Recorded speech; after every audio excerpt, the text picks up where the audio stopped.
Alrighty, so I was scrolling through the YouTube and I saw this video. Why Russia's invasion of Ukraine is Trump's fault. So the part that really got me was closer to the end. So here, take a listen. That President Trump's foreign policy and attitude and posture towards Putin and Russia emboldened Putin further. And given your extensive experience, how do you compare the current administration's Russia policy to Trump's? I think that Vladimir Putin, the first thing I want to say is that official U.S. foreign policy towards Ukraine was very strong in the Trump administration. It was basically a continuation of the Obama policy. So it was strong. But it was clear that President Trump had his own personal views about Ukraine, and that became very public in the summer of 2019 with the release of the Perfect Call transcript, where he was using Ukraine as a pawn for his own personal and political gain. I think that sends a signal to autocrats like Putin that this is not a president who is working on behalf of the American people. This is a president who is using his office for personal gain. So one can make accommodations. And so, Putin got that message loud and clear. And I think he thought Ukraine policy would be in the right place. All he needed to do was keep the war in the East on like a low simmer rather than the boil that we're seeing now. Yeah. And I think the other part of it is that President Trump had very strong and negative views about NATO. And we've heard from a number of previous administration officials around President Trump that had he been elected president, reelected as president, he probably would have pulled us out of NATO. Which is hard to even fathom. There's no right need now. for Vladimir Putin to. Yeah. Hard to believe. Well, but there's no need for Putin. Before I lose you, that's the last thing I wanted to get you on, which is kind of the trickiest question, but take it all in and you say, okay, if that's true, and it sounds true, and Putin was emboldened, and he had this attitude from this friendly or warmer president, do you know why he didn't try to go in and do this longstanding goal in Ukraine earlier while Trump was president?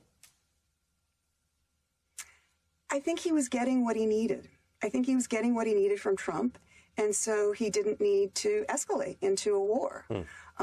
But then, Zelensky was elected president. I think Putin thought that he could manipulate Zelensky. He was sorely disappointed there. Then Trump lost. Biden came into office, clearly with a different worldview, one that is all about diplomacy and partnerships with allies and other partners. And he understood the importance of Ukraine. And I think, Putin looked around and he has a view towards his own legacy and an obsession with Ukraine. So I think that was one part of it. But I think the other part of it also is looking to his future. He was hoping to shore up his own popularity standings for the 2024 presidential elections. So I think there's a combination of many different things that are at work here.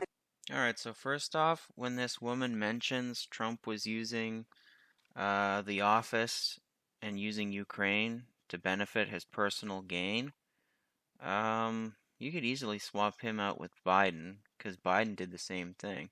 When he told Ukraine to fire a prosecutor that was investigating the LBRY holdings. I think I did a video about that a while ago. Then she talks about Trump's feelings about NATO. Now, is she referring to Trump going to NATO and telling the countries to pay their fair share? Here's a chart I found about the percentages. You can see that it's supposed to be 2%, and only 5 countries meet that criteria? So he wasn't threatening to leave NATO, he was trying to get them to pay up. That's all.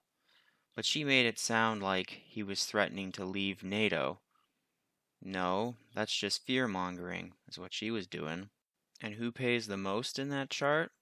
America. So it's kind of sad when the majority don't even pay 2%.